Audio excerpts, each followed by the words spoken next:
Everybody, welcome back to Star Wars Lads for our weekly live stream and Q&A. We're back this week mostly with Q&A. Ask Us Anything, as last couple weeks have been pretty big for Star Wars news. This was certainly a down week in terms of Star Wars news, but we do have some rumors and some impressions to talk about. People have played Outlaws. Reviews are out from all the major sites. Sonic has been playing it early. I haven't gotten to play it yet. But we're going to talk about what we've heard from the Star Wars Outlaws game. We're also going to talk about the rumor that Keanu Reeves was actually going to be Master Soul prior to Lee Jung-jae taking that role on in The Acolyte, as well as a couple other smaller stories. So we're going to get to all those, but this is an Ask Us Anything versus our main Star Wars news show. So your questions, your comments, everything you guys want to discuss is going to be the primary focus of tonight's show for the next hour and a half. So make sure you're sending in your chats into the chat room here, and we will get to them first come, first serve, as always. And if you'd like to support the channel and you want to make sure you get your chats on, I know we've had to end early the last few weeks, even though we've almost gone 2 hours the last couple weeks. But we've had to cut some of the comments off. There's just been so many and so many great ones. We always appreciate your guys' comments. But if you want to make sure you get one on, if you haven't started sending them in already, because we already do have some in the chat, make sure you send in a super chat. Helps out the channel immensely. And you get your chat bumped up to the top. If you would also like the video for us, that really helps us out with the algorithm. More people are watching right now than have liked. Make sure you hit that like button. It really, really helps us out. And subscribe for more Star Wars content just like this. And if you're watching on replay, we go live every single week and we take your guys' questions, barring no major news stories. But if there are major news stories, we'll do those and take your guys' questions. All right, let's start off with the first big thing that's been in the Star Wars rumor mill kind of recently. There's been a report from Jeff Snyder that Keanu Reeves almost played Jedi Master Soul in The Acolyte, but didn't do it due to scheduling conflicts. He was very interested based on the connection with Master Soul and Master Endara, who is played by Carrie-Anne Moss, who he is starred in 4 Matrix movies with. So that was the connection there. And the rumor is that he is kind of has an open door policy at Lucasfilm if he wants to come back for Star Wars and do something else. I know there's been a lot of people out there clamoring for him for years as a fan casting for Darth Revan. If they ever did some type of Old Republic thing and he wanted to come back, or he wanted to come back as another type of character, for me, he kind of needs to play some type of Jedi or warrior. That's what he's turned his career into, a major action star. It's what he's best at. That and comedy. He's actually very good at comedy, but I don't really see him as some type of scoundrel. I think he's certainly a Jedi type of character, and why not with somebody that physical as an actor, right? So, what were your thoughts when you heard this rumor, Senek? A little bit mixed. I think when, it does feel like one of those things just thrown out there because people are like, "Oh man, it's Keanu." And Keanu for a while now, people have been like, "We want him in Star Wars. We want him as Revan," right? And it's like, yeah, like I can see the appeal, right? I don't mind him being in Star Wars. I think he's actually a much better actor when he's cast correctly than people give him credit for. Like, John Wick, it's not a role that you would think is more than like a B movie star role, but he has made it into something quite fun. It's become a big franchise in its own right. Like the appeal of him as an actor, what he does as an actor, it's all evident to me. Um, I think the idea of him, being paired with Masandara, Carrie-Anne Moss in the Acolyte, I don't know if that's necessarily a thing that was going to happen. I know we've seen like a lot of Leslie Headland interviews where she's like, certain actors I specifically wanted and envisioned based on the role, like Manny Jacinto. I needed him to play this character, or else, our Sith, our dark sider of Chimere would have been very different. Maybe not even as much of a presence in season 1.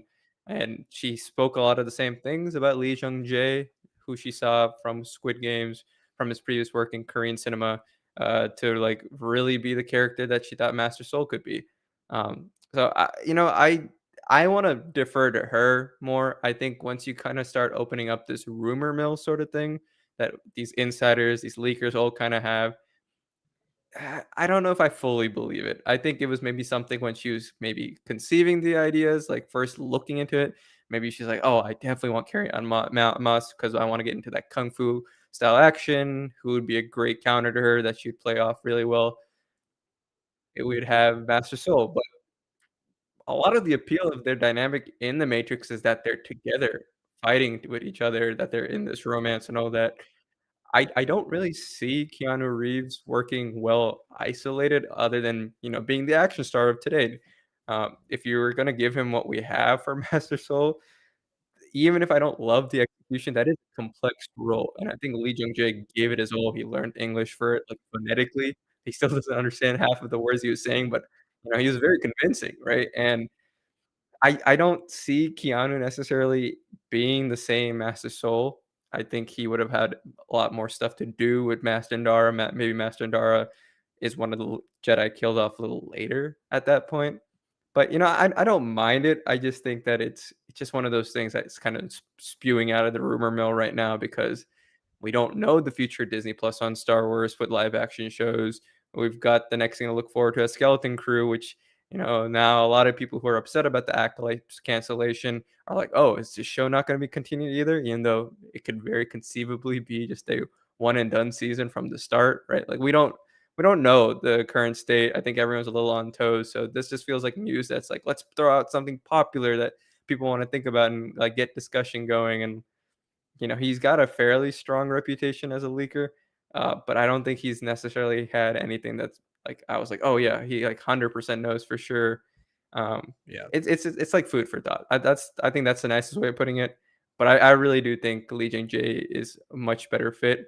And this might be a hot take, but I don't think now Keanu Reeves is the fit for Revan. Maybe a decade ago.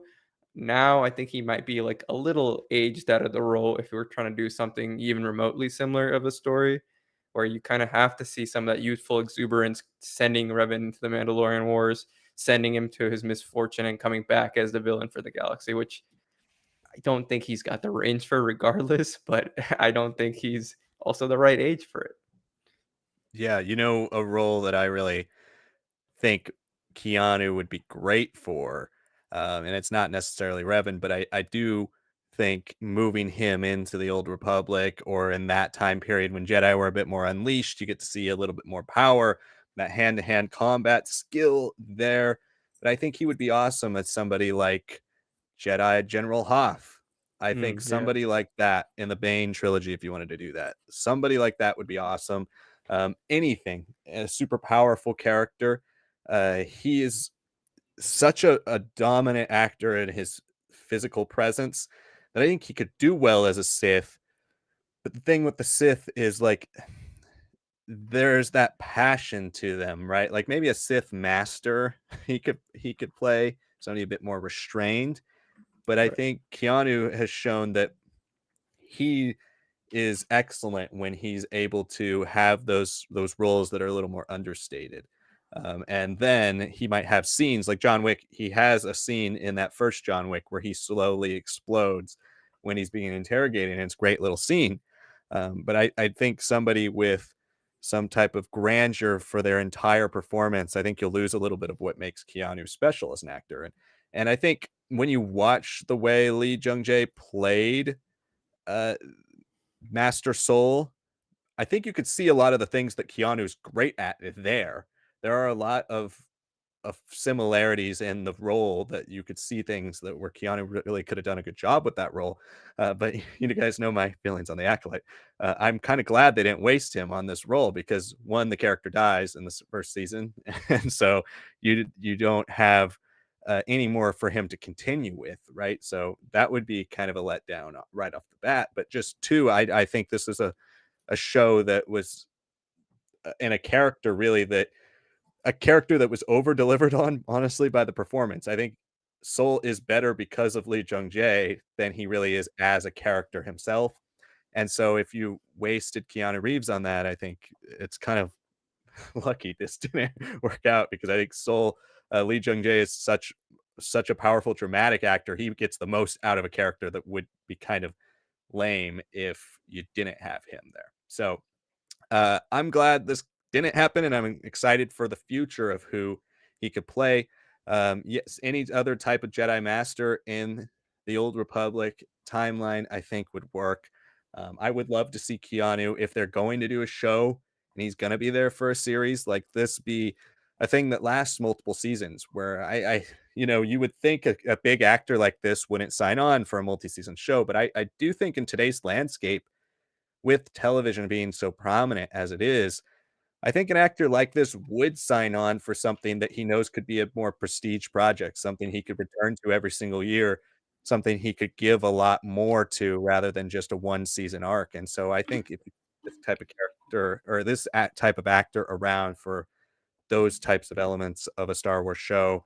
We always people always just jump to Game of Thrones or House of the Dragon, right? For what's the peak looking type of quality you can have with a fantasy or sci-fi show? How can one look extremely good visually? How can it look cinematic, the way it's shot and the way it's filmed?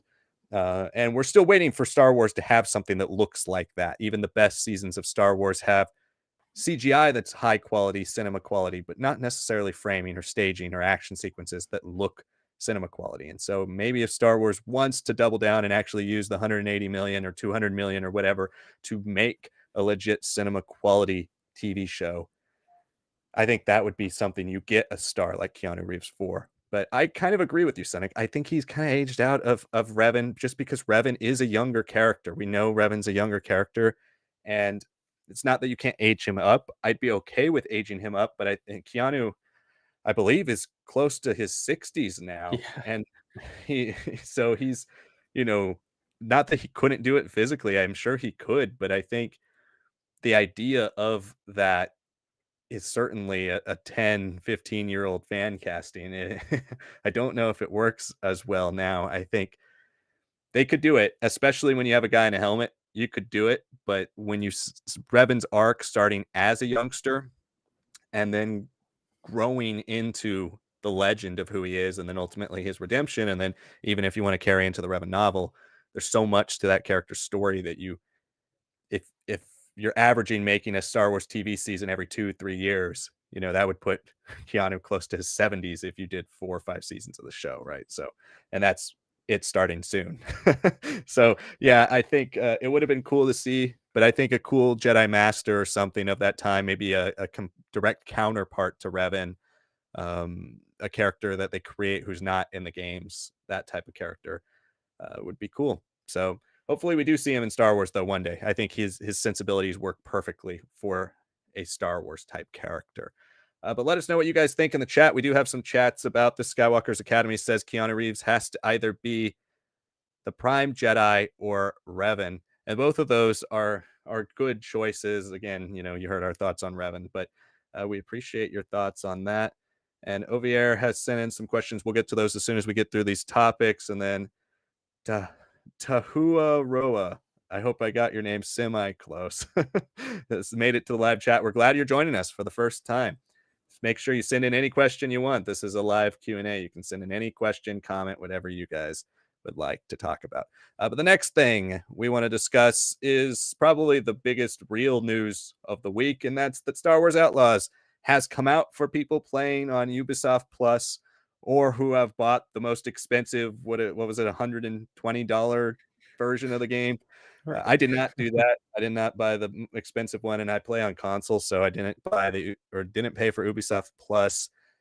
But it is out for those of you who want to play it, and because it's out, the reviews are out. Critics are generally favorable on the Star Wars Outlaws. Keep wanting to say Acolyte. It's Star Wars Outlaws. They're generally favorable. It's got a 77 right now on Metacritic, which might seem amazing if you mostly look at Metacritic for film and TV, but for video games, it grades on a very different curve. For some reason, people are far more generous when it comes to video game scores, and like a 7 out of 10 is considered average in video game scoring versus an 8 out of 10 to 9 out of 10 is usually where you want to be, at least if you're going to have a highly critically acclaimed game. So this is kind of right in the middle. Not to toot my own horn, but I've been saying this for 2 years or whenever they announced the first game. This is exactly the score I was expecting.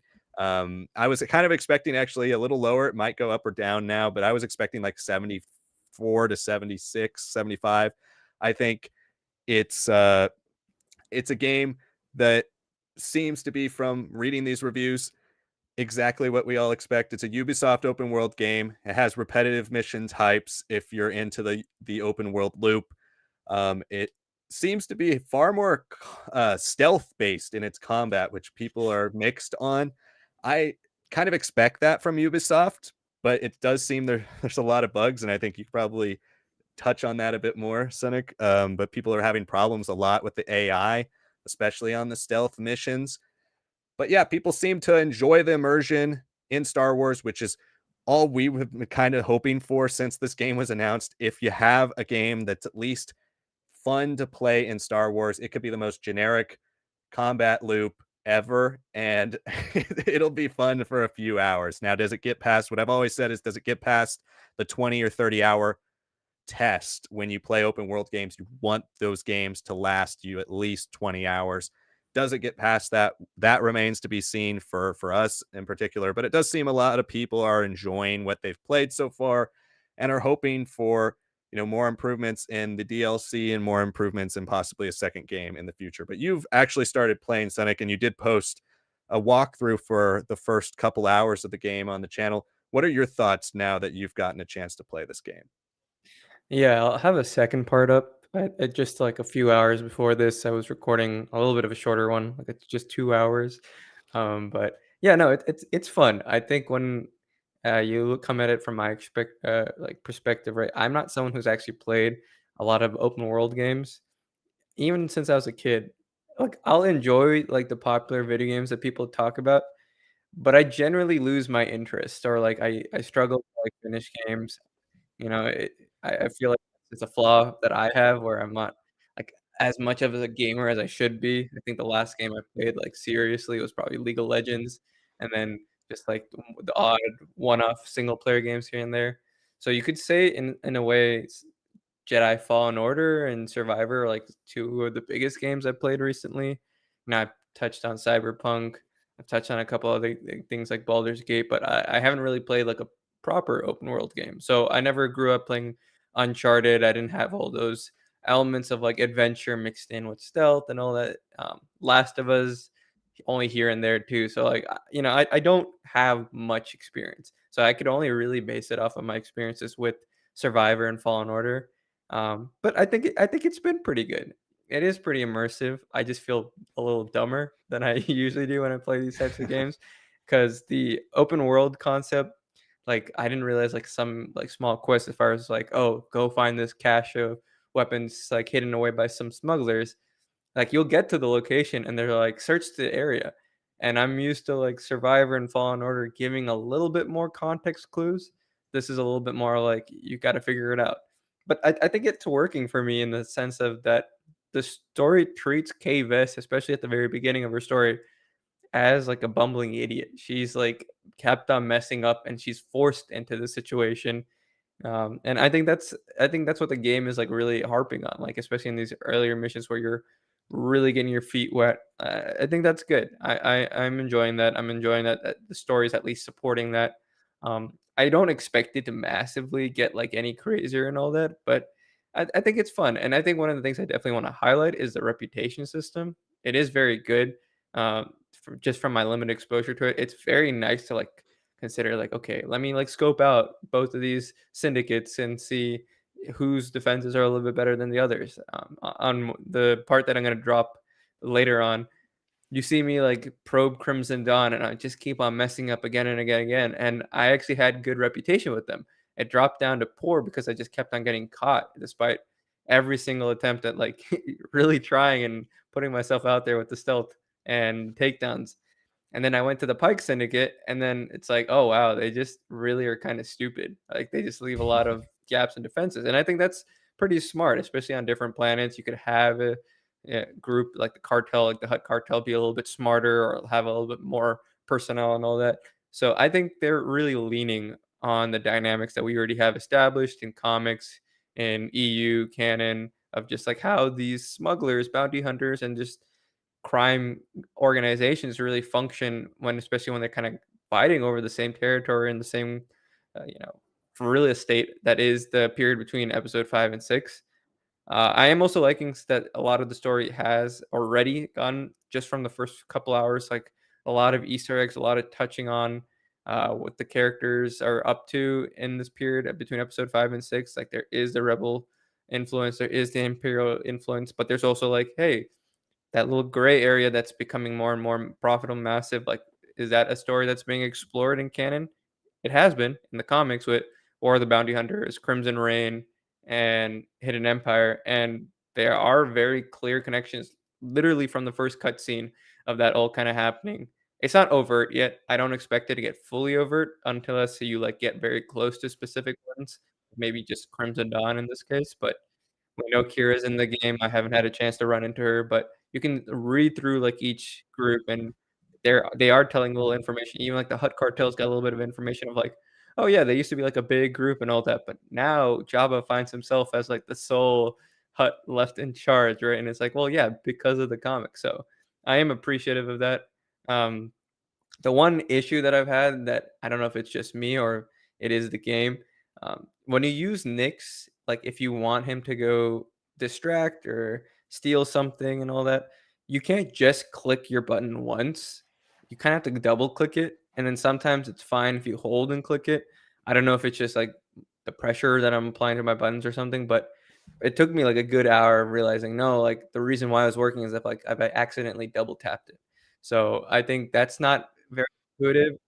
Um, and I think generally when you think about Star Wars games, they should start easy and then have like a nice learning curve where you can become very, very good, very experienced at what you're doing.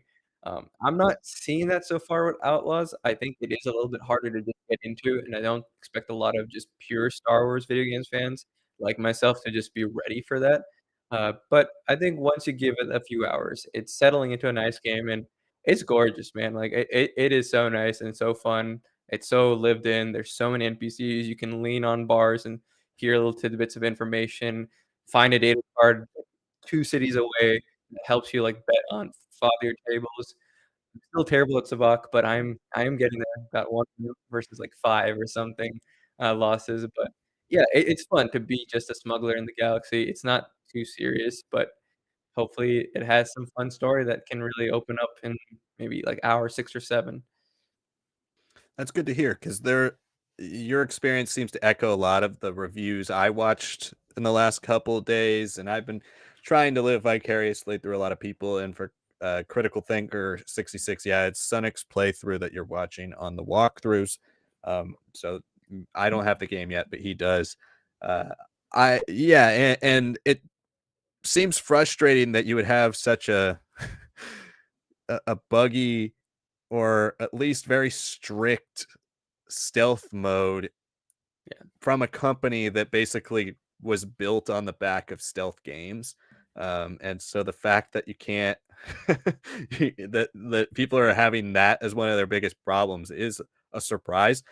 And also just this type of character doesn't seem to me, and this is just purely my opinion without playing the game, this type of character doesn't seem to me like somebody who you would expect a stealth Star Wars game from. This is supposed to be a scoundrel, right? Loud, boisterous, starting to do stealth and then screwing up, right? And then causing a big ruckus. And so it is a surprise that there are basically you can instant fail missions if you fail the stealth category. That is kind of a strange choice. We'll see if that works a little better for me once I get my hands on the game. But that does come across as a strange choice when it seemed to be something that almost everybody who's played this game hasn't enjoyed about it. But the everything looks good still. And I'm very happy to hear that everybody is saying they deliver on the Star Warsness of the game, they deliver on the environments, and they deliver on a lot of the combat of the game. So those things I think will make for an exciting gameplay loop. I imagine, but I don't know how long the story mode is. I'd imagine at least 15 to 20 hours. Once you finish, I imagine once I finish the main story, I'll probably be locked into this game for at least a good 20-25 hours based on what I've heard from people who are talking about it. But hopefully it's more. I'm a sucker for open world games. I've played a lot of them over the years. I can't say I played every one, but I'm a gamer and I play everything that's acclaimed. So I've played all the Horizon games. I've played all the Red Dead games, all the Grand Theft Autos, every Zelda game. I've played everything basically that could be classified as a top tier open world since probably like 2007 or 8. So I've played a lot of Ubisoft games as well. And you know, I've enjoyed their loops in the past, and I enjoyed what they did with Assassin's Creed when they kind of rebooted it with Odyssey and Origins, but then the formula got a bit stale, and now they're trying another kind of revamp this year, and that doesn't seem to be going as well right off the bat. So we'll see how it goes. I'm at least usually a sucker for a good 15 to 20 hours into an open world game, even if it kind of sucks. So I'm looking forward to trying it. I'm just glad people are saying it's actually good, even if it's not great. That's just a Yeah. positive. That's a win for me. Yeah. No, I mean, I think the 77 that I saw online too, I think it's like kind of weighed down by like some reviews that are like 30 or 40. And I think it's like from the Guardian or something. And it's someone kind of complaining that you have a female protagonist that's not white. So I'm not really sure like why that's really like it really important to the story. I get people upset, not that being upset that you can't like have a customizable character, right? But I'm like a little confused because this is always going to be a story about KEANU. It's not really like a RPG style game. So yeah, I mean, I think if you're expecting a 7, this is like a 7.5, which I think, yeah, not not bad at all. No, not bad. I was expecting somewhere between a 6 and and an 8. So hitting right in the middle of that. I'm excited to check it out on Friday when it officially releases. So keep sending in your guys' questions, your comments. This isn't Ask Us Anything, so send in anything you would like to discuss. We're going to keep running down some of these other smaller news stories here as we go through and wait for the rest of your guys' questions. We could go to OVR, who sent it in prior to the video even starting today, and says, "Hey, probably won't be here for the stream. I hope you guys had a good day. Wanted to ask what your guys' thoughts are on my favorite character, Max Rebo." Well, Max Rebo is certainly one of my favorite characters as well over here. And so I love that character. I'm glad that's your favorite character. Yeah, I mean, I'm a fan of him. I think he does look probably best in Return of the Jedi. He's like one of those puppet designs that works well in like a little bit of a mustier, grimier environment where film, especially the medium of film, can hide it. I think in Book of Boba Fett, it comes like very obvious how much of a puppet he is design wise. Like I was kind of hoping for a little bit less of like stretched out balloon slash like tarp vibes from his bodysuit. But I will say this: I don't think he's dead. I think he was out of on a company business. Like he was just like the Max Rebo band's out for today. You can just have some of my like supporting cast continue. You know. They got bombed in Book of Boba Fett. We never saw him on the day of it being bombed. So my mind is saying he wasn't there. He may have actually been the one to set it up. I don't know. In the comics that we have from him in Return of the Jedi, the one shot that he has, he's a very emotional character, which I found very surprising. Um, but I don't think he's there. I don't. If he didn't set up somebody, he probably just was very fortunate. That's just so. I hope Max Rebo continues to appear. I hope so too. He needs to. He's the best. He's my favorite Star Wars musician for sure. As much as I love Droopy McCool, Droopy McCool hasn't gotten to come out of the shadow yet of Max Rebo. Maybe eventually, because he's not with Max Rebo in Book of Boba Fett. Maybe he's gone off on his own and started his own jizz wailing band. But if he hasn't, I would love to. I would love to see him get that progression too. So it is close between those two, but I do love some Max Rebo. OER also says, this is always a hot button question. I'm also rewatching the sequels and wanted to know what you guys think. Well, if you haven't heard us talk about the sequels before, we've talked about them a lot on the channel. We do have rankings. We even have a ranking as soon as the last month, I believe. It's been about a month since the ranking came out. We did a tier list where we ranked every single Star Wars movie and show. You can check out more of our concrete thoughts on the sequels over there. But I enjoyed all three of them when they came out in theaters. I still enjoy The Force Awakens quite a bit. The other two have gone down most of the times when I've watched them. I think The Last Jedi is a well-directed movie. I think it's awesome. The vision, the auteur's vision that's there, but the story I'm very mixed on overall in The Last Jedi. And then The Rise of Skywalker didn't work for me the first time I saw it. Worked better for me like the next 2 or 3 times I saw it because I saw it 4 times in the theaters. And then I took like 8, 9 months to watch it again. And every time since then, for probably my 5th, 6th, 7th, 8th, 9th, 10th viewings, it's gotten worse for me almost every time. Uh, to the point where it is probably my least favorite Skywalker Saga Star Wars movie. And I think probably my least favorite live action Star Wars movie. The only one it might be a little better than is the Clone Wars movie, if we're talking about theatrical releases.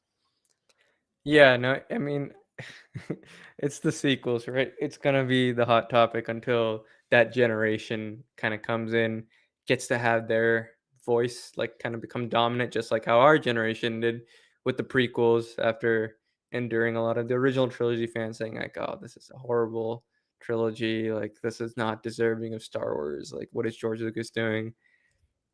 I don't think, like, the intentions of the sequel trilogy were as earnest necessarily as George Lucas's. I think the structure of the prequel trilogy still works better between 2 and 3, and 1 you can kinda just work as, like, an origin story, spin-off sorta thing. Um, it you can't with The Force Awakens into The Last Jedi into The Rise of Skywalker. That is the biggest bummer because. Well, for me, I think I get more and more frustrated by J.J. Abrams, especially since, yeah, he's got the mystery box thing, like, that was a big appeal for us. He was always talking about the practical effects and all that, and we bought into his vision.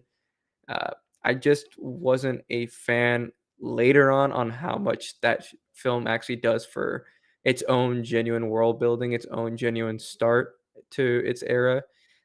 And I think I get more frustrated by the fact that he actually had scenes with the Resistance agent slash New Republic representative with Leia that she sent to Hosnian Prime that we see look up into the sky just before it's destroyed. Like, you could have really set up just like the political elements of it. And I know people hated the politics in the prequels, but Star Wars, it's political by definition because it's wars going across the galaxy. There's gonna be some position, some earnest belief that is driving different people, and it doesn't necessarily have to be all done in the Senate, right? We've seen it, how well it can be executed in Andor between militia groups and between freedom fighters and all that. So I find that a big bummer these days that, like, we were that close to having those scenes in the film, and even if they changed the pacing, even if it ruined it, that film is so well paced otherwise, I wouldn't have minded that. Like, "Oh, no, there's, like, a total of 2 minutes where it just feels like it's dragging its feet. Oh, well, at least I know what the New Republic is up to, why the Resistance is different from the Rebellion, what makes the First Order so much more of like a second wave of fascism as opposed to like just empire that just changed its uniform and modernized, right? I That's what I don't like about The Force Awakens. But I will say after a period of it kind of dropping for me, it's like gone a little bit of a bump from watching it back in May for the May the 4th marathon. I do love its like passion and its earnestness. It is the best for all three of the main heroes for sure and their performances collectively. It's saying something that it's probably Daisy's weakest because I still find her really fun in that. But I like that a lot when I saw it. And The Last Jedi always is like a struggle for me because it's like, oh man, like this is just a challenging film to get through because of like what you said, Liam. There are things in the writing I do not love how Rose is handled as a character. I get frustrated by the fact that it's her and DJ and Finn, and, there could have been a little bit more going around between all 3 of them if you really wanted to play that perspective game for nuance. DJ just being a don't join guy that ultimately does choose a side, or, like, claims he's not. Like, I get the message of it, but I don't think he's well used. I think Benicio del Toro is directed in a way that doesn't really use the best of his phenomenal acting ability, and Kelly Marie Tran, she didn't deserve all that BS that she had to endure for sure. it sucks that we didn't at least get to see her story, even if it had to start off like that, continue into the Rise of Skywalker. She just kind of shafted in that, and I think that is a lot of just fan reputation. But it's not her idea to say like that final kiss and line to John Boyega. That is still the worst line for me in all of Star Wars. But I do think she's like really giving her best in that performance. And John Boyega, it started with JJ. Even if he loves JJ, it really did start with JJ from marketing him as like a stormtrooper turned Jedi when he's really not, and then having Ryan Johnson be like, okay, well, you're just gonna go on this like political like passionate rebellion uprising in your soul, which is like, okay, fine, but we already kind of got to see that.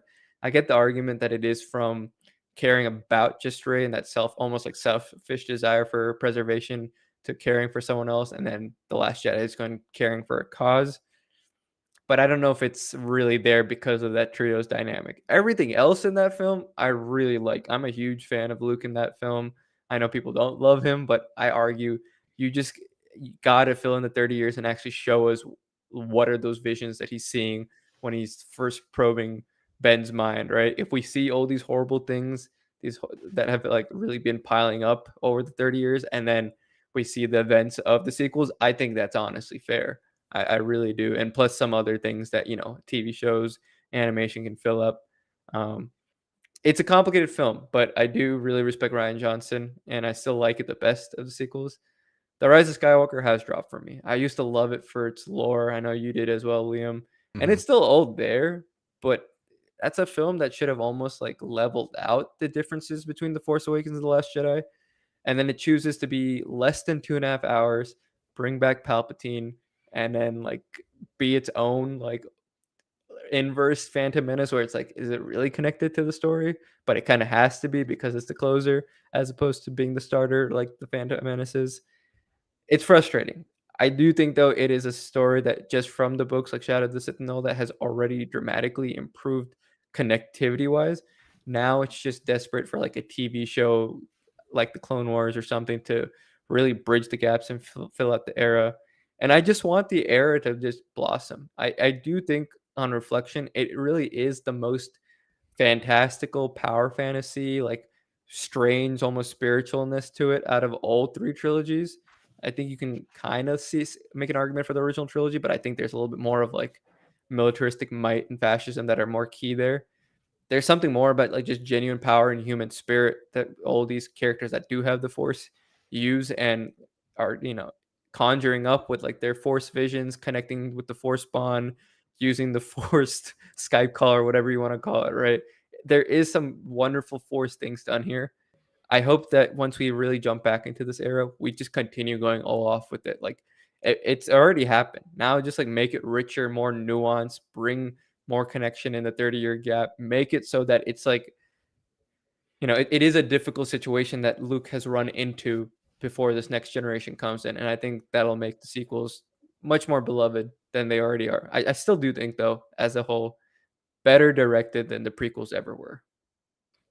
Yeah, and that's certainly fair for a lot of I think the overall direction. I still think outside of The Last Jedi, George Lucas certainly gives a more auteurist take than J.J. Abrams does on any of his work. So I think what it's interesting comparing the prequels and sequels too, because you don't necessarily have to make a good movie to be auteurist, right? A lot of people Yeah. like to use that word to to like talk about Kubrick or Nolan or Spielberg, and they're right, they're auteurists, but also Paul W.S. Anderson's an auteur. Uh, Yeah.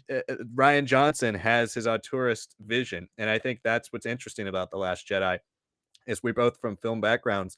Watching it as a film, there are a lot of really interesting decisions and choices made with the trappings of Star Wars, but using the visual language of somebody like Ryan Johnson that I think makes it stand out. But I think that's also the flaw, right? Is when you make The Last Jedi, it can be amazing for critics who aren't as passionate Star Wars fans, but for us, the people who watched it 50 times over, and there are a lot of Star Wars fans. I'm not saying not hardcore Star Wars fans don't like The Last Jedi. There are plenty of people who love it. You have it as one of your top 4 or 5. Number 4, Um, yeah. yeah, so there are a lot of people who really love it. I think it's just there's it's one of those things that we start to nitpick all the flaws of every Star Wars movie when we watch them 100 times, and that's just what we're gonna do as Star Wars fans. And I think that's where The Last Jedi certainly lost people. Um, and it makes sense when you make such a passion project kind of in a major franchise. It's always going to be divisive no matter what it is. It has a larger chance of being a misfire for the larger fan base than I think it is a hit. But I do still respect the hell out of The Last Jedi. For me, that's always been the thing with The Last Jedi is I really respect it. I respect Ryan Johnson as a filmmaker. And he just I know he gave it his all on that project. So it is frustrating when you see how much people bash him.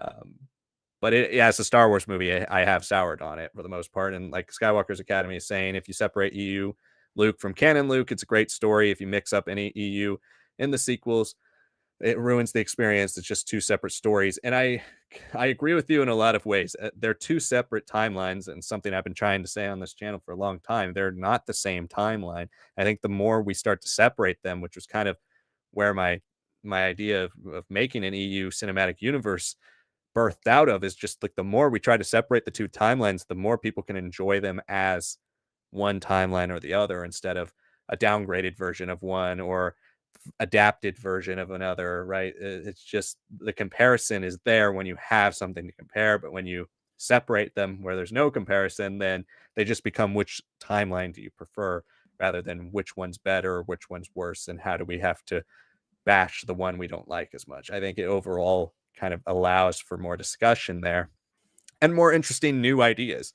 But I agree with you in a lot of ways. But I think in general, one of the problems with the sequels, too, and not to keep going on this train for too long, one of the problems with the sequels is they kind of got caught in the middle with their storytelling on, is this a Star Wars sequel trilogy or is this a Star Wars reboot trilogy? Because they prioritize the new characters as they should for the future of the franchise, but do they want to prioritize them as early as they did? Should they have prioritized them as early as they did? I think that's really one of the biggest questions up for debate is, should you have made that trilogy much more about Han, Luke, and Leia, and then as the trilogy went on, pass the baton?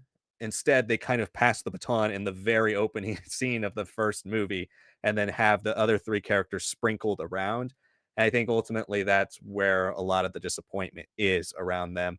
And looking back on it, as we've lost Carrie Fisher, as these actors get older and older, and we don't have more projects with them, right?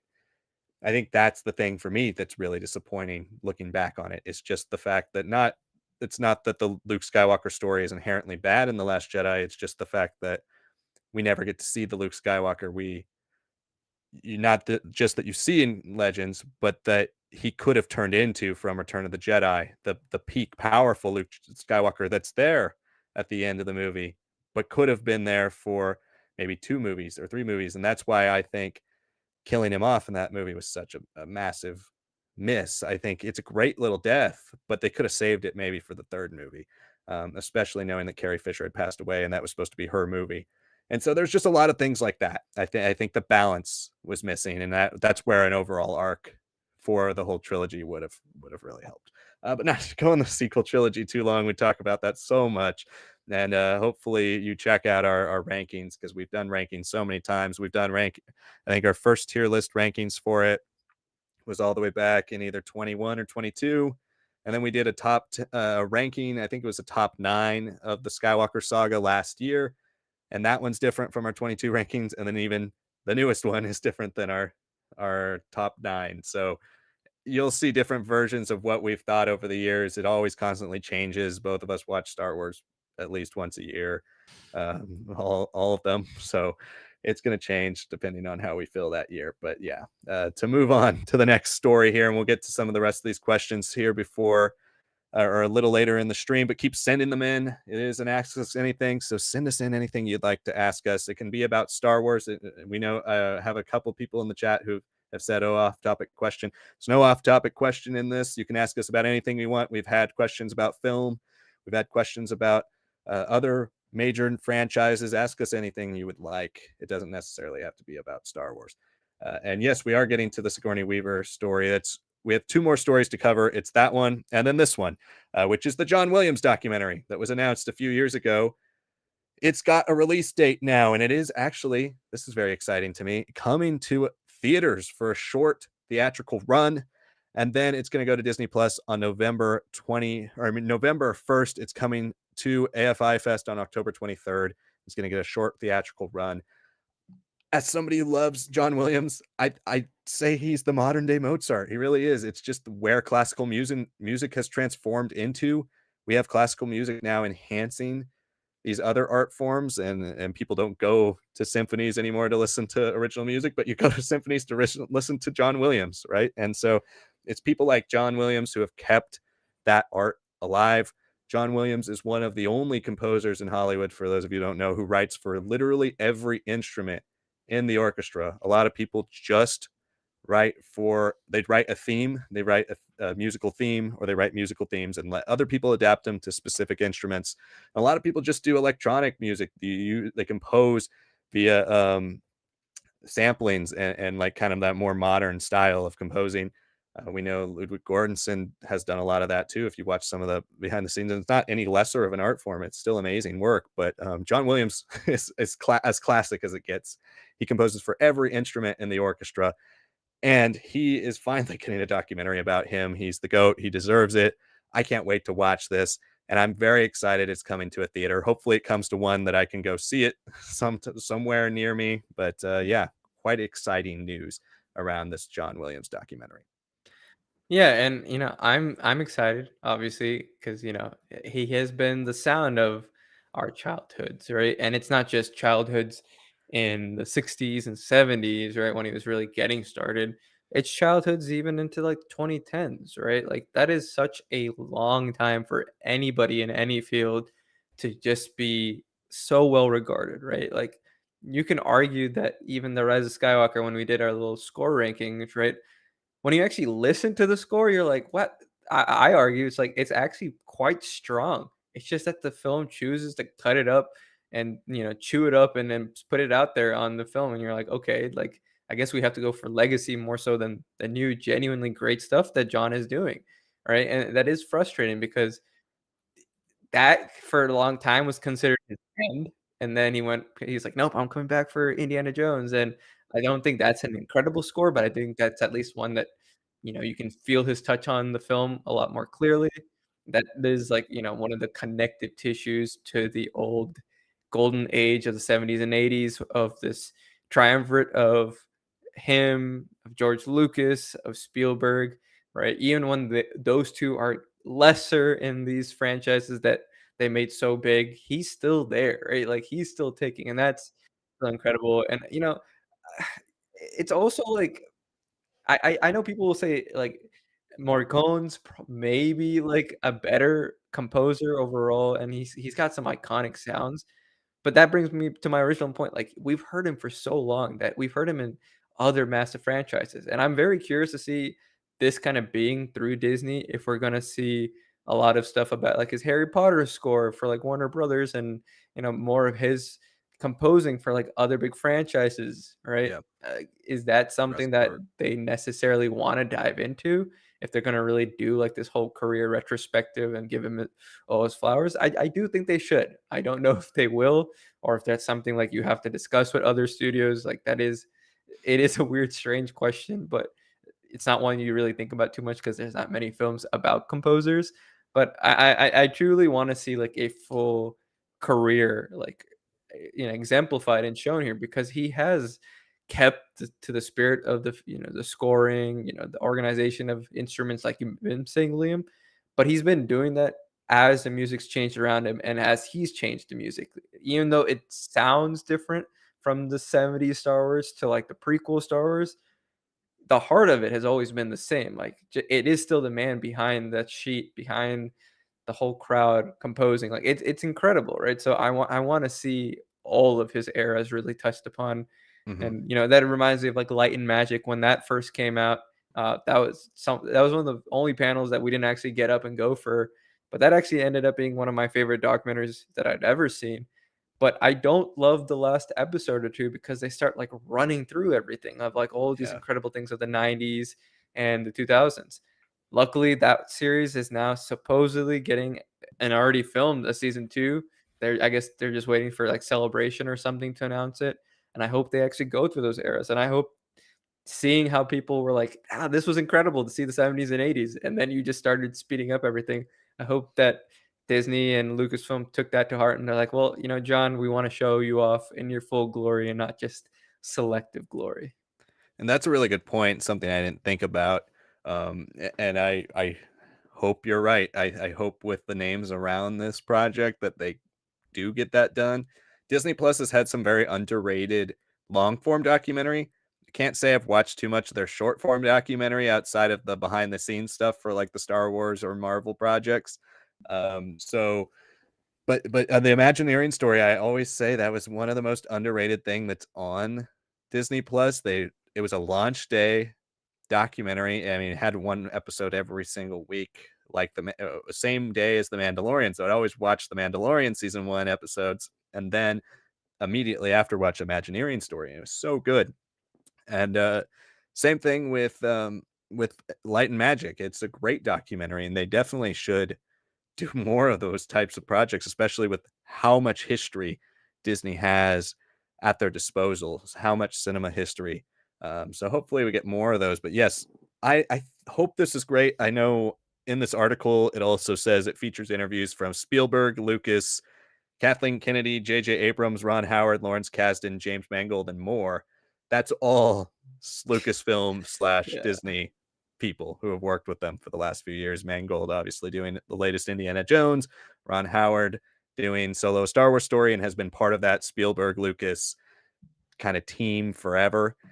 So yeah, I'm hoping it does branch out because the one other thing that gives me hope is it says it's co-produced by Amblin, Yeah. and Spielberg has pretty good relationship with Universal. And so hopefully you can get stuff like Jaws and Jurassic Park a part of this, E.T., because a lot of John Williams' great work has been either from Lucasfilm or from Universal. And then also there's the rights disputes with Paramount over Indiana Jones and stuff. So there's a lot of gray areas. But I hope this is a pretty complete documentary because he deserves it. John Williams is the greatest composer that we probably had in the last 100 years plus. He's so talented. It's so incredible. And yeah, even people like Ennio Morricone, um, they're amazing. But the range on somebody like John Williams, it's also one of the arguments for somebody like Spielberg as a contender for best director of all time. It's just the range that these people have doesn't necessarily mean they're as much of a master like Spielberg.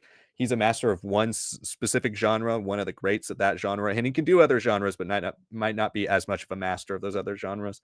But he can do almost any genre, and it's kind of the same with Williams.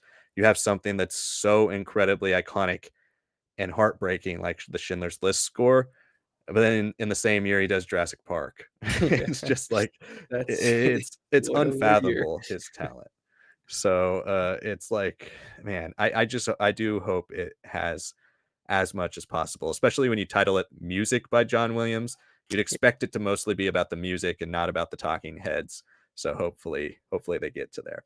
And then the last story we'll talk about is the fact that Sigourney Weaver has revealed in an interview that she's been on the set of The Mandalorian and Grogu. We talked about this months ago, that there was heavy rumors from major trades that she is in The Mandalorian and Grogu in some role. She has now confirmed that she's been on set and has met Grogu. So that kind of gives us a bit of an indicator on maybe her role. It doesn't necessarily say, okay, she's a good guy. She could very well be a bad guy. But yeah, I'm still not 100% sold on one specific thing for her. I think she could be really good as an interesting Imperial, as a maybe a Grand Admiral or another member of the Shadow Council, or maybe a wild card. I think before I said like somebody like Isard. But I also wouldn't mind her being the kind of go-to New Republic general who's dealing with a lot of the stuff that Din Djarin is uncovering about the Empire and being that kind of connection to maybe somebody like Leia. So she could really do anything. She's played good villainous roles in the past. She's played great iconic hero roles. I think the one thing I just don't necessarily want from her is like a Jedi. I think that we're already going Jedi-esque with Jude Law. There might be some twists around that story, but he seems to be possibly affiliated with the Jedi. I don't want there to just all of a sudden be all these random Jedi who are also in their middle age or older. We don't, if we're going to do Jedi or Force sensitives, make them a little younger so they weren't Order 66 survivors. I think other than that, I'm cool with her pretty much in any role, even if it is a Mandalorian and she has a helmet on or something too. But I've kind of been leaning towards that Isard role. Yeah, I know people are saying Izard almost like maybe like a reborn Dala of sorts, where Mm. she's not somehow like showing up and getting power for no reason over 40 years. Like I still don't understand how by Fate of the Jedi she's somehow in a position to become Chancellor, especially when a lot of her introductory story is just messed up stuff from her. But I could see it, right? I could see her being a villainous character. I think especially with how filmmaking has changed and how much has become about IPs and franchising, and you can argue that we're starting to slip away from that, from like that peak of the 2010s, kind of going, we're spreading out and diversifying, which is for the best, honestly. Um, I think now with the Alien Romulus release and like the whole Alien like anthology kind of coming up to the forefront again, and really getting to see her iconic roles in sci-fi, her defining roles in sci-fi really uh, being brought up to the forefront. And obviously Disney being the distributor, changing it from like a Disney Plus release to a theatrical release. I think they're aware of like how their actors will come off of, right? Like what does it mean in their legacies to come back, and they've already got their experience, right? You can say that the sequel trilogy, they have already seen how people will look at these certain characters, playing them as close as possible as the story can demand, like a Luke and Leia and Han to be. And those are characters that are more like weighed down by just the Star Wars formula of like they have to be continuations. But to say Sigourney Weaver doesn't have any weight to her, being like this almost tragic, last female hero in every single film that she's been in, right? You want to see her do something that's out of character, and she's shown incredible range in a lot of these other projects. She's just such a known commodity in sci-fi that I think Disney's like, we have to go Imperial. We have to go something that is like working against Din Djarin. And I think it'll be a nice change of pace from having random smugglers and scoundrels and Gideon, right? Like I would really like for her to be her own one-off villain that has weight, that is almost like that bridge between what we see with bringing Grogu and Din Djarin into the story and what gets us directly involved with Shadow Council and their effects on the galaxy, and Thrawn now officially being in the galaxy. I think she's like a nice bridge. I don't expect her to be like, yo, I want to be in Star Wars for 2 seasons and Yeah. 3 films or something. I don't expect that from her at this point in her career, and I don't think she ever has done anything like that outside of Aliens, to be honest. So, yeah, I think it'll be fun to see her as an Imperial. From the footage that we've seen from the Snow Planet with the AT-ATs, right? Like, yeah, I do think that maybe they are kind of captured or holed up at some point. Maybe this is a little bit more of a story of infiltration, and there's a lot more mind games being played between the two, cat and mouse, right? I think that would play a little bit more into that Izard role a little bit more.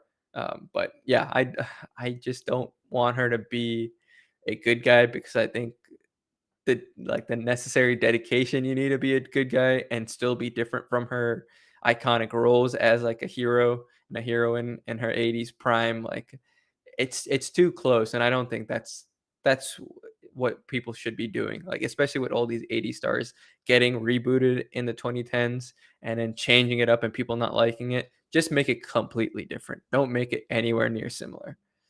Yeah, and that's a very fair point as well. And I think she is somebody who is not averse to franchise filmmaking as well. As I mean, she's been a part of Avatar, she's been a part of Yeah. Alien, like you mentioned.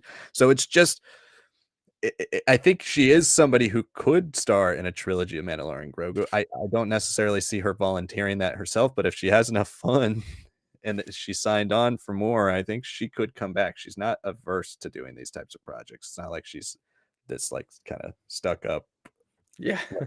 prestige picture person, and she's getting older, so she's probably just enjoying being on set and doing these fun roles. And I would just love to see her take a big role in this. Like, we had the Christopher Lloyd like rumor for Mandalorian season 3, and then his role was interesting, but mostly it played off for laughs, and that was kind of disappointing. I would like to see some of these legends come into Star Wars and actually have a massive role and massive Right. part of the franchise. So hopefully we get to see more from her. And there was also rumors about Pedro Pascal being on set later in the year, I believe, for more shooting, or maybe first shooting for Mandalorian Grogu. We'll see what happens there. But yeah, those are our news stories for today. So the rest of the show is going to run purely off your guys' questions. So keep sending in your questions or your comments, anything you'd like to discuss. Again, it doesn't have to be about Star Wars. It can be about anything you want. And this is your time for the next about 30 minutes, depending on how many questions we get. About the next 30 minutes to get your chance to talk to us one-on-one and send in everything you would like to talk about.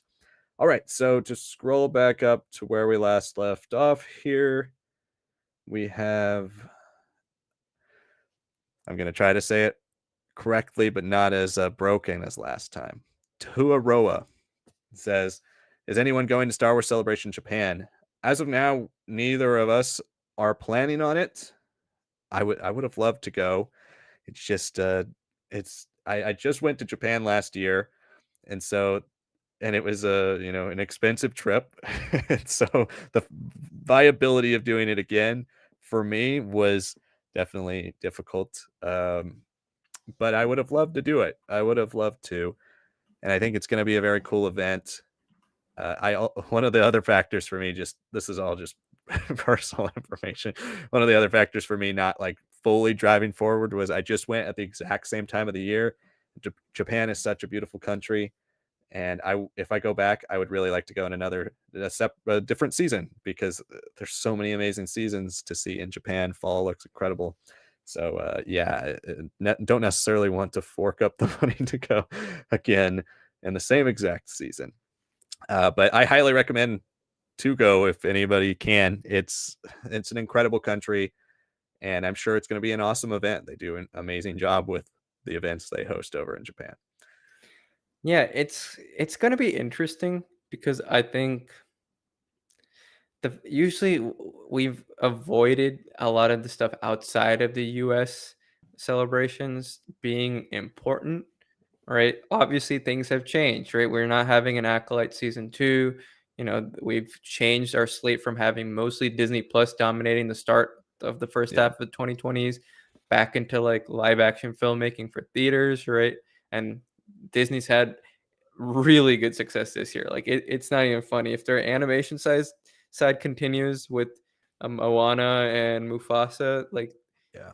it'll be not only just like an inverse of how terrible last year was, but it could almost like cover up for so much of how bad last year was for them. That's how good they've been doing. They've just really been knocking it out the park. This is like very much like a Disney, the closest that we've seen Disney for a while, since maybe the late 2010s, right? So I want to say that maybe there's a push to like show off a little bit more of like, especially we know Mandalorian Grogu doesn't come out in 2025, it comes out in 2026. I can totally see Right. that being the centerpiece, and international icons. That's just a fact what they are, right? They're still the most defining part about Star Wars on Disney Plus, without a doubt. I'd love to see that. I'd love to see Dave Filoni with how much he loves samurai films and everything, how much he's tied that into the character of Ahsoka. Mm-hmm. Hopefully Ahsoka's coming out in late 2025 or something, and we get to see Celebration like deal with that. And I hope he's a little bit more tasteful about his inspirations. He does that really well in his cartoons when they're prime for a smaller, younger age group. Once he's brought these characters to live action, I think he needs to add a little bit of nuance. I think he needs to add a little bit of weight to what he's doing with some of these characters.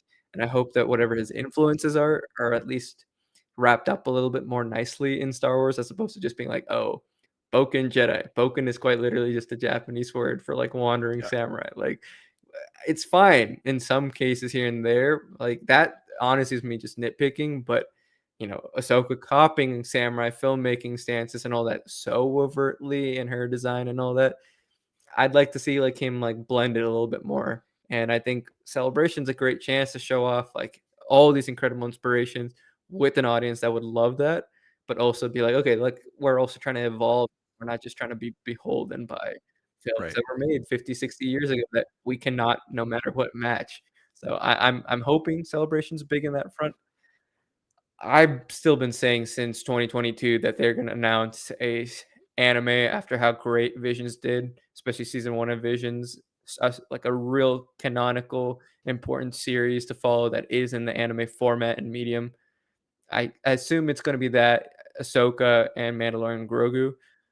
But I wouldn't be surprised if we get some nice announcements, kind of like how 2023 ended up being surprisingly important in Europe with the release of the information with the New Republic film, Dawn of the Jedi, right?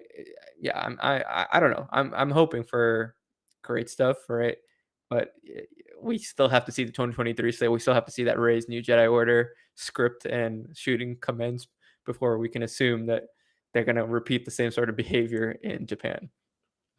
Yeah, it will be fascinating to see what's the focus next year because I think animation will be a dominant focus, but it is how do you grow this brand in Japan and not just in Japan, but in all of East Asia, right? Star Wars is not that big in East Asia outside of Japan, maybe South Korea, but China specifically is not very big. And so, Star Wars Celebration, we know one of the reasons you pick certain regions is to bring in people from all over that region and people who can travel easily to that region. And so it'll be interesting to see how much of a push at trying to become more international, especially in East Asia, Star Wars is attempting to do. And I think an anime with anime kind of exploding in everywhere really across the world. It would certainly be a smart business decision to try to capitalize on that. We just got the Suicide Squad anime, so there's a lot of precedent for not just American characters turning into manga, but also American characters now getting their own anime, and not just in one-off films like Batman Ninja. We're getting full on series. Suicide Squad hasn't necessarily gotten great reviews. That's another thing is how do you get top creators on board to really give it their all for something like Right. Star Wars? But I think one of the differences with Star Wars versus something like Suicide Squad is that anytime you make a Star Wars project and you want it to really count, you have to make it part of the canon, right? So unless they decide to say, "Hey, this is offshoots, area of Star Wars of the Star Wars timeline," it's kind of like Visions; it exists in its own world, which I think also does have its own merits for giving full creative freedom to people to do whatever they want. But if you really wanted people to take it seriously, you put it into Star Wars canon. You tell actually a relatively important story, and I think that would be a way for just general audiences to take it more seriously than they've taken Suicide Squad. And hopefully that means the creators on board have a little more pressure to be like, okay, this has to hit because it's in canon. But I Right. also wouldn't mind it just existing in its own world because I think that would give full creativity to really embrace what makes anime a special medium and not just necessarily have to stick to the ground rules of Star Wars. So it's an interesting discussion. And I do think next year they will announce that next Star Wars 3D animated show. Like, I think we will get that announcement, whether it's a year or two away. That still remains to be seen, but I think we're going to get that announcement. And I think we'll get more promotion for Mandalorian and Grogu. I think they're going to save a lot of the really meaty stuff for 26's Star Wars Celebration because that will be like 2 months before the movie comes out, 2 or 3 months before the movie comes out. If they do one that year, they still haven't said they're going to. And because they didn't do a 24 celebration, they did a 2023. So there's possibility it doesn't happen, but I do think they're going to because they just have too much writing on 2026 to not promote these projects. And I think it will probably be back in the United States. if it's not in Anaheim, it probably will be in New York or Chicago, one of the major cities. It may be Orlando, but I think they're really going to try to make it a huge American Star Wars celebration. So yeah, there's a lot to look forward to, and I think trying to embrace what makes Star Wars popular in Japan as well is going to be interesting to see what they do, what sides of Star Wars they pick, because it's not necessarily like when I was there, I went into a Star Wars specific store twice. There was one in Tokyo I went into that was up in a mall, and it was kind of a Star Wars outlet store. They had just set it up. It was a pop up, but it was all Star Wars merch, and there were a lot of people in there. It wasn't just foreigners. There were a lot of people in there buying Star Wars stuff, and so that was pretty cool. But then also in a random city I went into, a very small city, Hakone, they had a Star Wars only merchandise store that was like a fan run store that sold Star Wars collectibles. And that was kind of cool. So there is a kind of a passionate Star Wars fan base there. It might not be super mainstream, but there is a pretty big Star Wars fan base. And it's kind of cool to see all that over in Japan. Yeah. All right. Next question here. We have Critical Thinker says, super off topic, but I finally got around to reading New Jedi Order. I'm only 3 books in, but it's incredible so far. What are your thoughts on the series, and which elements of it could influence current media? Well, I think you're already seeing a lot of the influence right off the bat with High Republic. Uh, New Jedi Order didn't really have the multimedia side. It was specifically a book initiative until they eventually did the Invasion comic book series a few years later. I guess the only other comic that connects is the Chewbacca comic that has well, spoilers for people, but you've already read that first book. it piggybacks off of Vector Prime. So I think you're already starting to see a little bit of the groundwork that New Jedi Order did there. And then obviously we have Rey's movie being called New Jedi Order. As for my thoughts on the initiative, I really enjoy New Jedi Order. It's a really fun series to read, and it one of the best things about it is also one of its weaker elements, in my opinion, is the fact that with it being so connected, it's amazing that it embraces so much of what Star Wars was at the time and goes for it in a new, interesting, exciting, and important direction. It's something that specifically recently I've been hoping they return to, is important direction for these characters and stories in books, specifically stuff that really shaped the Star Wars universe. And that's something I really love about it. Also, what it does for book only characters like the Solos, it really turns them into fundamental pieces of Star Wars. And so I love all of those things about it. I think one of its weaker sides more so is just in pacing. It's so many books, and the fact that they have to kind of touch on every single character. Some books are a little less important than others, or some stories don't feel like they feel like vehicles to get certain characters in a part of the story. So those are kind of my thoughts on New Jedi Order. But I'm glad you're really enjoying it. It is certainly, I think if you're talking about a book only initiative, it is certainly the best Star Wars book initiative of all time. Not, I'm not counting trilogies, because trilogies are their own beast. I think if you're talking about an initiative, which I would say is probably 4 books or more, I think it's the best Star Wars book initiative of all time. Um, I think with multimedia, there are other things that could come close to it, but as a singular vision story, it does lose its steam in places, but ultimately it is incredibly satisfying. So I'm really glad you're enjoying it. Keep up with it. It's certainly a story worth finishing. Yeah, and it's definitely a series that we will get to on the channel for sure. Right now, we're still retooling Legends Book Club. We're gonna just drop our reviews just to have them for a lot of the Bantam era, but we'll start doing lives for you guys, like with different series, starting off with the X-Wing ones to just like talk about like, oh, all the Stackpole ones, and then all the Alston ones and stuff like that. So keep tuned for that. But yeah, I'm glad you're enjoying it. I will say the things I know for sure probably won't be influences on Star Wars now or moving forward. I don't think we'll ever have anything as grimdark as the Yuuzhan Vong. That is a very late '90s edgy aesthetic that had become fully realized. And I'm not saying you can't have grimdark. One of the greatest manga of all time is Berserk, which is like probably like the definitive grimdark story out there. Uh, but that's also a story that's never been finished. The author has unfortunately passed away.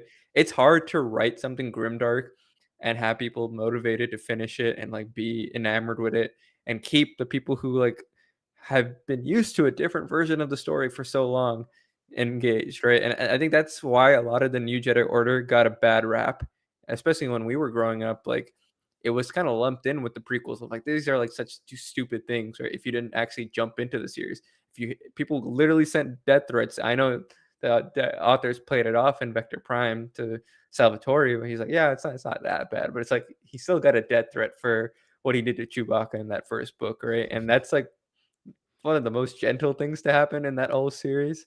Um, so I don't think we'll get anything as grimdark, and even some of the deaths, how they're like described, it's like it is pretty detailed and pretty brutal. Like the Yuzan Vong's embrace of pain. I don't think we'll ever get something like that.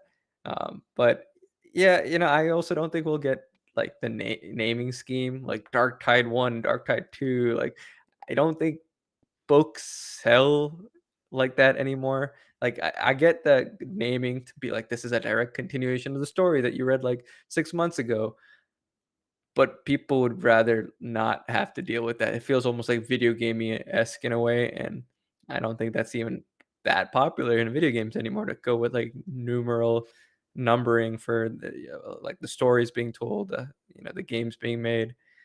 The things that for sure, like Liam said, it's such an influence on how an initiative can be.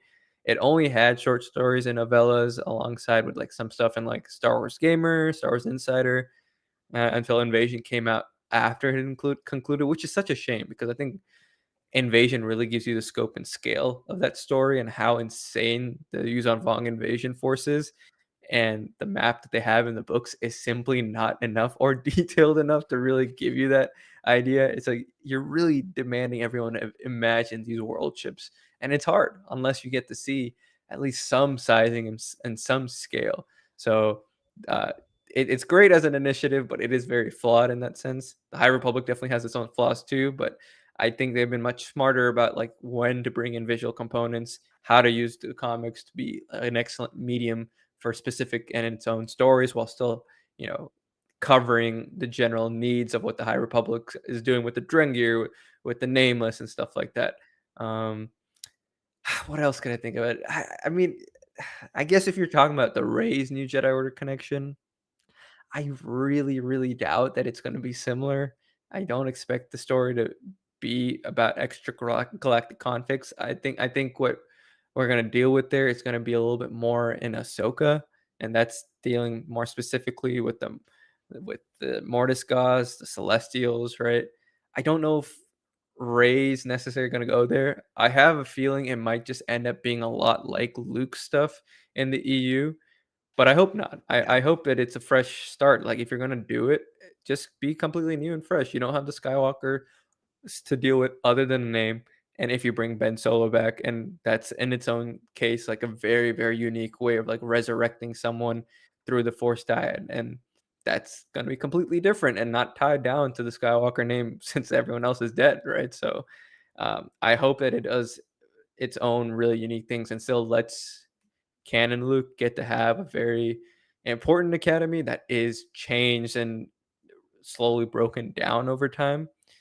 Because that was still kind of happening at the start of the New Jedi Order. Like people always forget that. Like Kip Duran and his crew, like were just like huge separatists, and they're just like, no, we have to be aggressive against the Vong. We can't be playing nice and all that. Um, but then ultimately, what the story ends on is like, hey, the idea of the force not simply being black and white, there's the grays, there's a little bit more like those concepts are thematically approached with how these different Jedi react and change through the start of the story all the way to the end. I'd like Rey's New Jedi Order to do something similar to that, but I assume it being in movies, being more in the visual medium, it's not gonna have that much depth, and it really shouldn't. I don't think it's possible for films to get as detailed and nitty gritty as New Jedi Order is in the books. Right. And I mean, I hope that it goes for something big and expansive and different like the initiative did, but it just it'll never be the same. I agree that I think it's going to be more Jedi Academy than it is going to be New Jedi Order.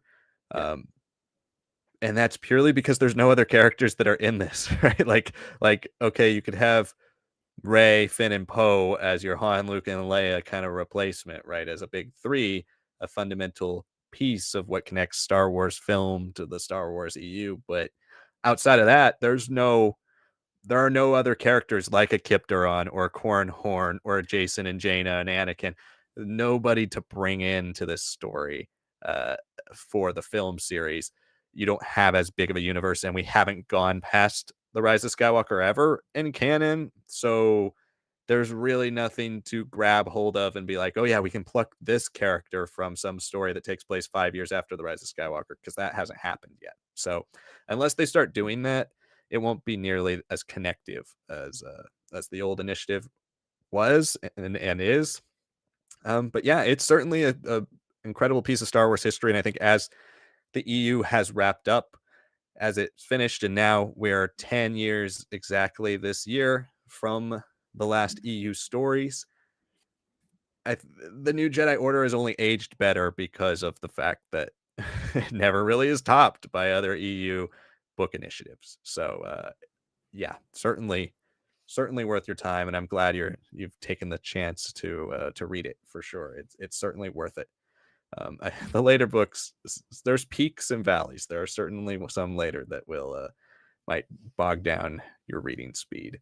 But but there are a lot of really great ones. Skywalker's Academy, or we already got to those comments.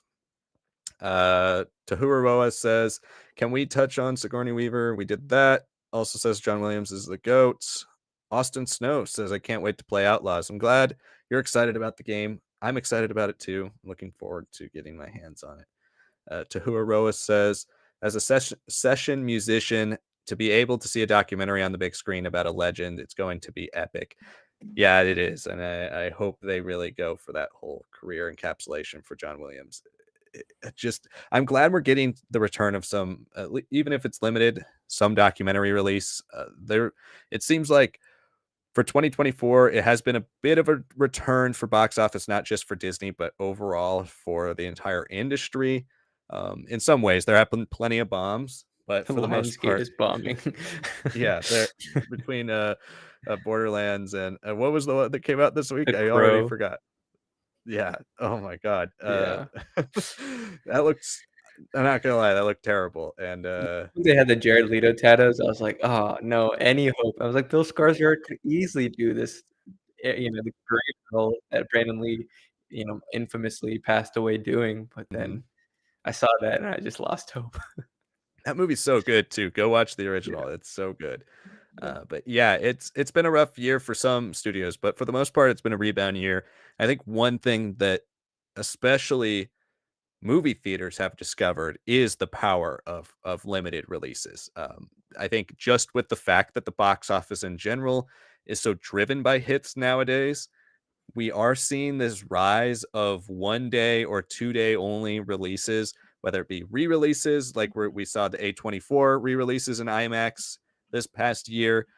We've seen so many 1 day anime drops this year for anime films, not just new things, but things from like end of Evangelion in the theaters, Ninja Scrolls coming to theaters. Like they've shown anything and everything, and it's working. yeah, They're selling out. People are going to watch them. They're making a bunch of money one day. Uh, Coraline was in the top, I believe, was top 5 this past week in box office as a re-release, and that's a movie that has its fan base, but it's not necessarily, you wouldn't call it a massive re-release, right? yeah, Phantom Menace made the top 5 its re-release weekend, so you're seeing the rise of re-releases, which is good and bad. It can hurt.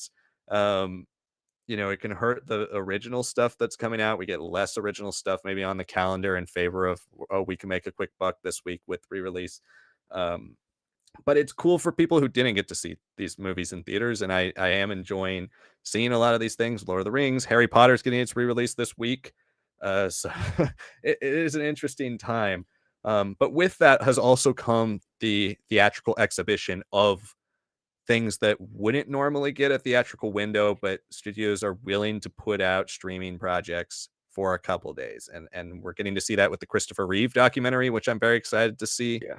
And we're also getting to see it with the John Williams documentary. So both of those, I think it's exciting that this when one form of the industry starts to fall, they find ways to pick it back up with other little projects. And I think obviously the laws of supply and demand, lowering the supply of these documentaries will ultimately increase the demand for one day releases, right? So I think it's an interesting concept. I don't necessarily like that they're not included usually on these AMC and Regal passes. It would be nice if Yeah. they start to include a lot of these one day releases on the passes, but it does seem to be a big win for the theaters specifically. Yeah, I'm excited for the Reeves one too. I saw that trailer for that yesterday, so I was like, dang. Like especially with like how Gunn's Superman film looks like it's gonna go for a Yeah, lot of like obviously more comic accurate, but also just very much influenced by Christopher Reeve's version. Like I'm just like, dang, I want to see that. Those are such great childhood films. absolutely. I still Superman for me is still a top 10 comic book movie of all time because it's so iconic, so legendary, and it created the template. And he's so good. Christopher Reeve is still maybe the best actor they've ever chosen for any superhero role. Like he just embodies a character that they've had such a hard time bringing to life on screen. And as somebody who's a big DC fan and loves Superman, it's so hard to top. So yeah, I'm very excited to see that documentary and to honor another legend who we lost too soon. Um, Also says the promo tour with Pedro and Sigourney Weaver will be so much fun. Yeah, they will have a good time together out there promoting this thing. Skywalker's Academy says maybe she's Dr. Mandible's grandmother. That would be interesting. Wow. That's not the first thing I would go for, but why not? Why not? And maybe she's a mad scientist who created Dr. Mandible. Who knows? She could play kind of a mad scientist role. That would be interesting. Yeah, there's a lot of things she could do. I think that's the exciting news about knowing actors that are in Star Wars, but not knowing what types of roles can play. It also leads to massive disappointments, like it could for Christopher Lloyd and Benicio del Toro. So hopefully, she has a bigger role than they did. Colton Smith says, been busy, haven't been able to catch the streams of late, but hope you all have been doing well. We have been, Colton. Thank you so much for joining us this week and for asking that. Hope you're doing well as well. Tahua Roa says, it'll be my first time in Japan, not on a working visa. Well, I don't know how much you've gotten to see and do in Japan, but it's amazing. It really is. I've had a hard time getting it out of my mind in the last year and a half since I've been home from my trip to Japan. It feels like it was still yesterday. It's such an incredible country. So many things to do and see. I can't wait to go back. But yeah, I guess the only negative about going for Star Wars Celebration is you're going to be competing with a lot of tourists for a lot of different things around the area, especially in Tokyo. But hopefully, so one of the things that I was most excited to do, and it certainly is kind of a tourist trap now, is Akihabara, which is the video game district in Tokyo. Uh, God, the prices for games there are absurd compared to pretty much anywhere else in the country. So they certainly jack the prices up, especially when at times of the year when there are a lot of tourists, and they will sell out of almost everything. They do sell most of their stuff on eBay too, because I found listings from like Super Potato on eBay while I was there, and I asked them, "Hey, do you have this that you're selling on eBay?" And they're like, "No, that's eBay only." Damn. Okay. And you're selling it for a lot cheaper on eBay than you're selling it in the store. So yeah, that was a little disappointing. There will be some tourist traps in certain places, but hopefully you have a good time. It's such a fun country. Colton says, anytime there's dead space within the Star Wars calendar, always makes me want an animated show. Yeah, certainly does for me too. We've kind of been spoiled to be able to have something like the Bad Batch, even with its peaks and valleys, be able to fill the calendar at least with getting excited about Star Wars, even if it's a lower tier project. It's nice to have things around that you can get excited for every once in a while. Yeah, no, I can't wait for the next show. I know people are saying Clone Rebellion. Some people are very against just being in the Clone Wars, even if it is going to be more Dark Times esque. people are like, let's just jump into a new era. Um, yeah, I don't know. I mean, animation feels like it's almost always had to be tied down to the 9 films or even something like Star Wars Resistance, even if you don't love it, it has the iconography of the sequels that it then builds out from. I don't think we've really had a show that's gone past or tried to be completely new. Really, it's just the Acolyte that's tried something completely new. Execution was a miss for a lot of us, but yeah, I don't know if animation is necessarily where they would want to try it, but it would make sense money wise. Like, why not? Mhm. But I am someone who definitely has been clamoring to at least start doing some stuff around the sequels, right? With a proper show, or if not the Yeah. sequels, maybe the later half of the 30-year gap with the gap between Return of the Jedi and The Force Awakens. And that certainly is kind of the one disappointing thing about this perfected Clone Wars animation is just the fact that they seem hell bent on saying, well, this works and it's not as expensive to create a whole new animation style Right. with computers. So let's just run with it. And that also kind of means they only have one series going at a time. Um, I would really love them. I agree with you, Seneca. I would love to see them get into the sequels. I'd love them to just solidify what they're doing with the original trilogy characters and do a New Republic era story. And I would really love them to just create some more animation styles or go back to Rebels, perfect Rebels style. Just go back to something else, have multiple different variations of different shows and different styles. Just give us more animation. I think Yeah. you can't really necessarily pin how successful animation will be just on Bad Batch, right? Because Bad Batch is already such a niche topic to make a show about. Yeah. Um, but I think you should kind of look more at Clone Wars. If you're going to make a tentpole animation project, look at Clone Wars. If you're going to stick to to smaller projects, just just do it.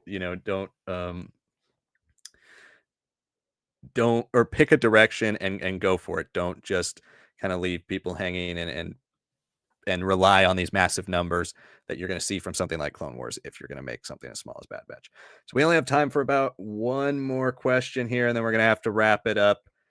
We have Tahuaroa who said, "Have you guys ever met a Star Wars cast member?" I have met a few.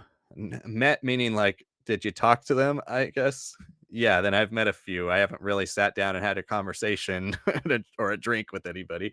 Um, but I've met Ian McDermott at I did one of those photo things at one of the Comic Cons, and then we saw him at, at Disneyland during Yeah. Star Wars Celebration. I've met Ryan Johnson. That's the one that I've probably had the most actual interaction with. I talked to him. I went to a screening in San Francisco for the San Francisco Film Society screening of Knives Out, and he was there, and I got to talk to him for a while actually, and he was incredibly nice. And I got to pick his brain a little bit about The Last Jedi, and he was just very generous with his time and very nice and fun to talk to, and a really cool guy, and also very supportive of trying to do the same thing he's doing. So yeah, them, and then I'm trying to think. I ran into and briefly kind of, I guess, met Mark Hamill because he was I was waiting in line at D23 to see the Star Wars day or Star Wars Land model, and he was standing right behind me waiting to get in, and then uh, somebody tapped me on the shoulder and asked me to move so he could go look at it. And I was like, "Oh, it's Mark Hamill." So those are probably the three that I can think of off the top of my head.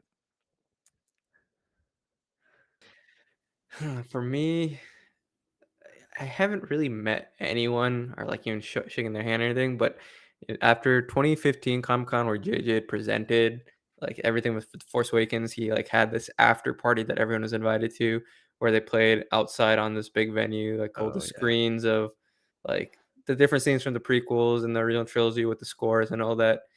Got lightsabers and some drinks and stuff if you wanted to.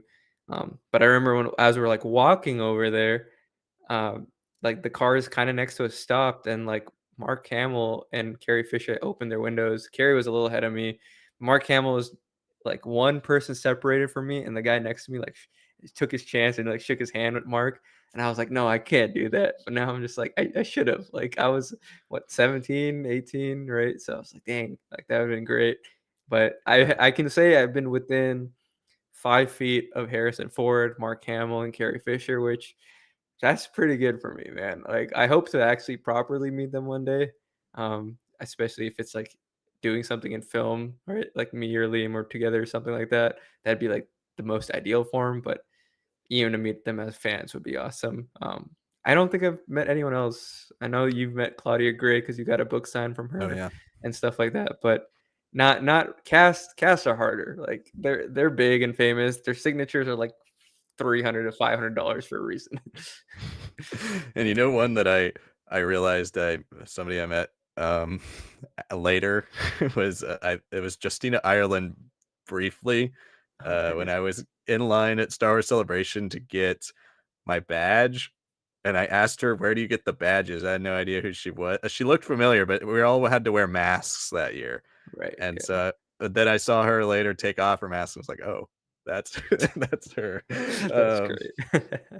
so yeah, yeah, but that it's always fun to meet some of these people and get to see the real people working behind this. I'm not really necessarily a big like autograph guy. Like I did it once to meet because it was Ian McDiarmid, and that's the only time I've ever done it to get like a photo and one of those autographs. To me, I don't get as starstruck. It's more about just like it's fun to meet the people behind some of the things that created some of the best things you've or some of the things you love so much, right? So, but yes, unfortunately, we're gonna have to wrap it up there. But thank you everybody for tuning in. Come back next week with the questions or comments you have. We'll be back again around 7 o'clock next week as well. On again, let us know in the chat. I know people last week said Monday barely beat out Tuesday for the days they preferred.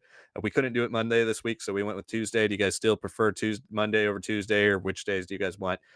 Either days usually works for us. Tuesdays will work better overall, but let us know. Excuse me, and we'll try to accommodate that. As for some of the wrap up here, yeah, K-pop times. We're not planning on doing streams of Outlaws. We might do some streams, not necessarily in chronological order of like not part one, part two, like we did last time. But we might do some streams over on our Patreon and our memberships, but we're not going to do full walkthroughs. We're going to stick to this format for lives for the most part. But we will be throwing up some of those walkthroughs with no commentary on the channel. So yeah, keep an eye out for there. And then we're planning on doing a review, probably more of a story review and kind of a retrospective review because we don't get access to the games early. So we don't have that basically in the world of video game reviews. You don't have your review up 5 to 10 days before the game comes out, you're not going to get any clicks. So we're not going to do a full-on review, but we probably will do some type of story review wrap up here in a couple weeks once we've had a chance to really play the game. So yeah, that's probably going to be our Outlaws coverage, and we're also going to do a lot of other videos related to video games. Like we're going to update our rankings of video games with Outlaws, and we're planning on doing a top 10 Star Wars video game of all time list, like we kind of did last year, where it's a joint list with both of our opinions. So you can keep an eye out for that, and then any other videos that pop into our minds about video games. So that's it. Thank you guys so much for watching this week. Come back next week for more news and questions and answers, so you guys can interact with us every single week. We appreciate all of you who have joined and have sent in your questions and thoughts this week. Thank you so much for watching, and we will see you all next time.